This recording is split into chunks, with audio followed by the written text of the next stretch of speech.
Kontrowersyjny uczony Karol Streicher już w latach 30. zgłaszał postulat utworzenia w Collegium Maius Uniwersyteckiego Muzeum.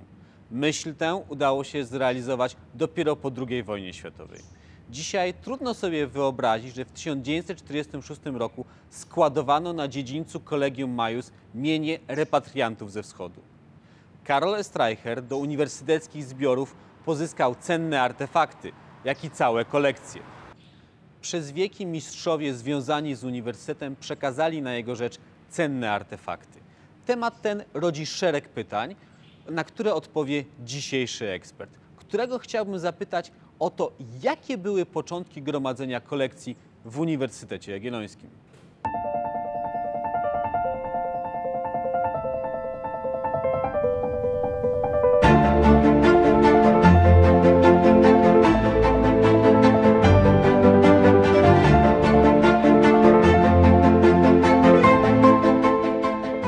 Magister Marcin Bojda, kierownik działu oświatowego Muzeum Uniwersytetu Jagiellońskiego. Do jego zainteresowań naukowych należą dzieje drukarstwa, ikonografii oraz obiegu druków i drzeworytów w okresie staropolskim. Współautor gry planszowej Gaudeamus – Zbuduj średniowieczny uniwersytet. W przebogatych zbiorach Collegium Maius znajdują się różnorodne kolekcje. Jakie były początki gromadzenia zbiorów w uniwersytecie? Można powiedzieć, że uniwersytet od początków swojego istnienia rozpoczął gromadzenie rozmaitych skarbów, podarunków, przyrządów naukowych, pomocy dydaktycznych. Natomiast takie systematyczne gromadzenie zbiorów możemy wiązać z postacią profesora Józefa Łebkowskiego, który w roku 1867 powołał tzw. gabinet archeologiczny. To był taki zalążek naszego muzeum, można powiedzieć, jego taka pierwocina. Nie pozwolono podobno na nazwę muzeum w związku z tym, że mogło się to wiązać z ruchem narodowym, z jakimiś dążeniami do odtwarzania polskiej tożsamości narodowej. W związku z tym przyjęto bezpieczną nazwę gabinetu archeologicznego i ten gabinet archeologiczny mieścił się właśnie między innymi tutaj w Collegium Maius. Wówczas była to Biblioteka Jagiellońska w parterowych pomieszczeniach. Przez jakiś czas też eksponowane były jego zbiory w Collegium Nowodworskiego obok i w Collegium Novum. Dopiero później właśnie te zbiory gabinetu archeologicznego stały się jakby właśnie tym częścią naszego muzeum i już w Collegium Maius teraz są eksponowane. Czyli początki już mamy wyjaśnione. Teraz takie pytanie, bo w zbiorach Collegium Maius znajduje się pewna unikatowa i zaskakująca kolekcja, jaką są klocki drzeworytnicze z Biblii Lutra. Jak te artefakty trafiły do Krakowa?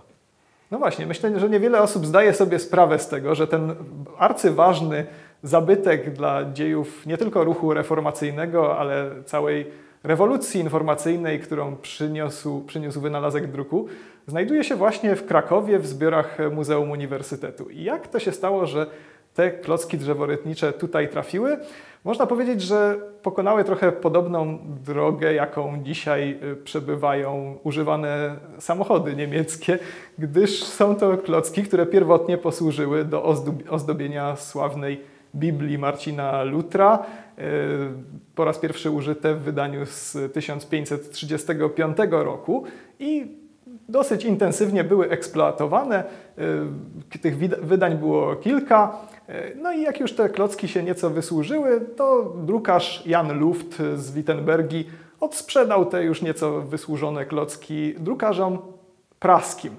Z kolei ci Prażanie, wydrukowawszy swoją Biblię czeską, po jakimś czasie odsprzedali klocki krakowskiemu drukarzowi Mikołajowi Scharfenbergerowi gdzieś w roku 1560 i w roku 1561 dokładnie tych klocków z Biblii Lutra użyto do ozdobienia sławnej Biblii Leopolity, jednej z pierwszych Biblii polskojęzycznych. A więc polscy drukarze wykorzystali po prostu używane już wcześniej przez drukarzy niemieckich i czeskich klocki i nie przeszkadzało im także to, że były to klocki, można powiedzieć, heretyckie. Dawne drzeworyty były czymś takim jak dzisiaj nasze memy. Były, można powiedzieć, narzędziem także walki ideologicznej. A więc czasami chodziło o to, żeby przeciwnika swojego ideologicznego ośmieszyć bądź zdemonizować. No i właśnie dobrym tutaj przykładem są drzeworyty z Biblii Marcina Lutra, gdyż tam w księdze Apokalipsy, przedstawiając bestię apokaliptyczną, symbol wszelkiej nieprawości i zepsucia, ukazywano ją właśnie z papieską tiarą na głowie, czy jednej z głów bestii, a więc z tą potrójną koroną charakterystyczną bardzo.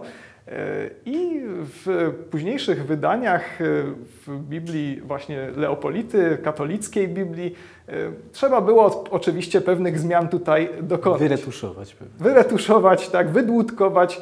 No i okazało się, że w tych wydaniach już katolickich bestia nie ma już potrójnej korony na głowie. Wydłutkowano ją po prostu do pojedynczej korony, która już mogła oznaczać jakiegokolwiek władcę. I w takiej formie już jak najbardziej te drzeworyty mogły w Biblii katolickiej przejść.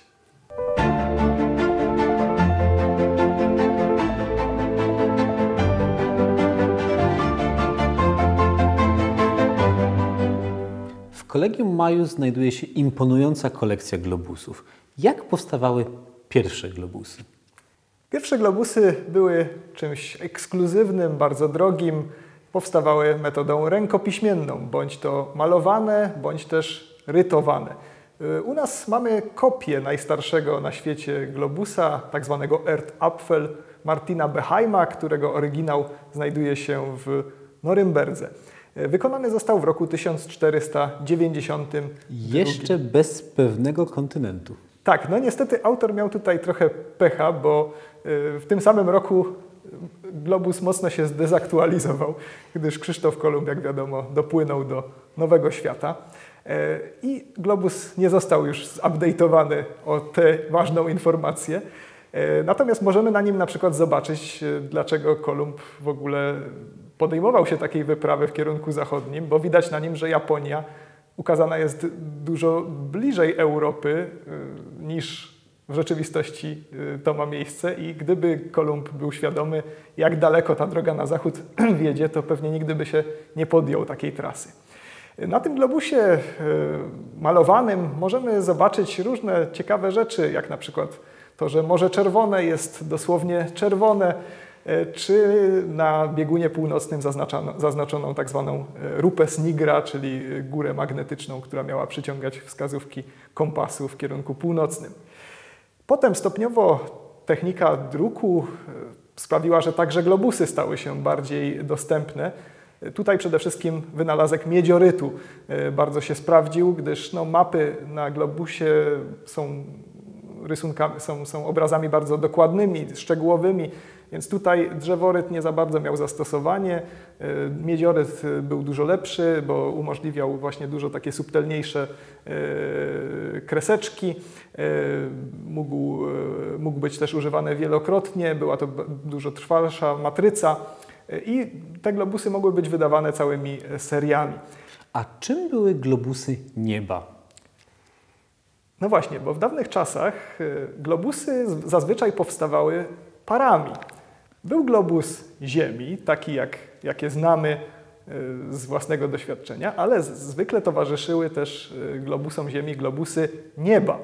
Dla nas może się to wydawać dosyć osobliwą koncepcją, ukazanie mapy nieba na globusie.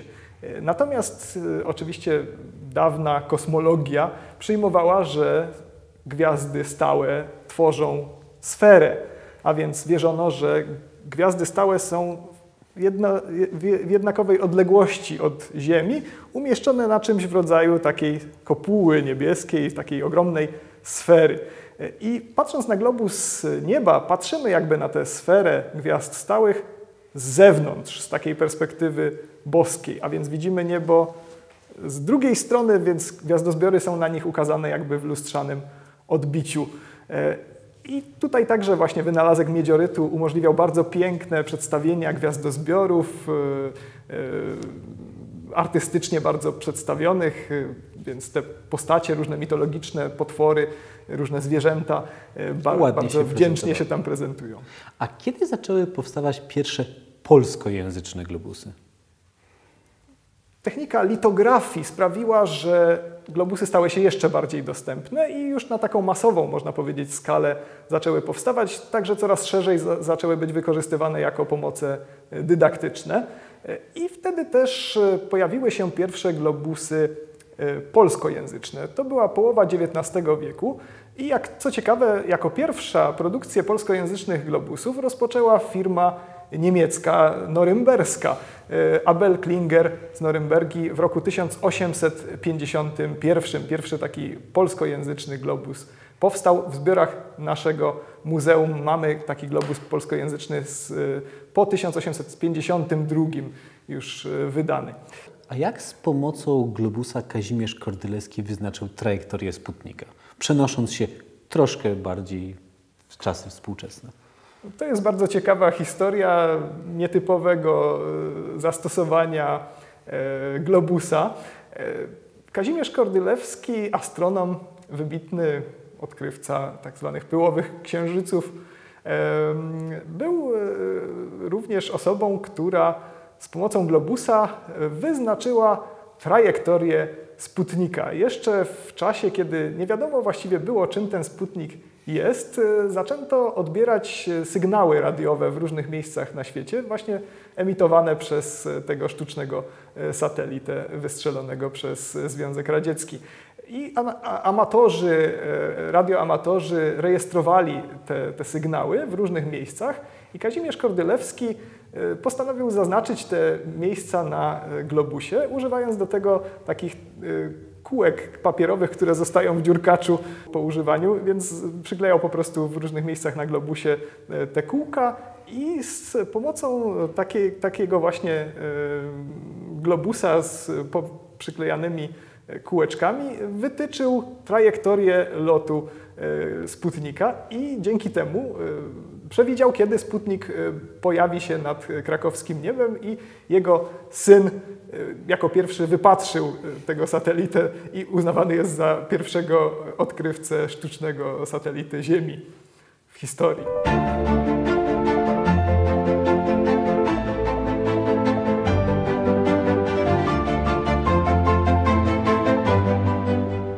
Dary mistrzów wzbogaciły uniwersyteckie zbiory.